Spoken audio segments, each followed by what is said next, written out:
આ ટીપણાની અંદર જે પાણી જાય છે ને એ તમે જુઓ, એકદમ શુદ્ધ અને તરોતાજા આ કુંડીની અંદર જાય છે.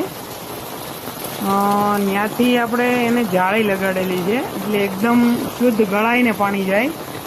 અને અંડરગ્રાઉન્ડ ટાંકો છે તો એ ટાંકાની અંદર પાણી જાય અને સ્ટોક થાય તો આપણને આખું વરસ વરસાદનું પાણી પીવા મળે. અને એકદમ કહેવાય ને ચોખ્ખું પાણી વરસાદનું. કુંડી છલોછલની ભરાઈ ગઈ છે, એકદમ ગળાઈને પાણી જાય, આછું ટોપરા જેવું.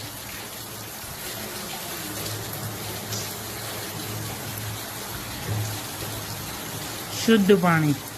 આપણે આવી રીતના પાણીને બોરની અંદર પણ દાખલ કરી શકીએ જેથી કરીને આપણા પાણીના તળ એકદમ ઉપર આવે.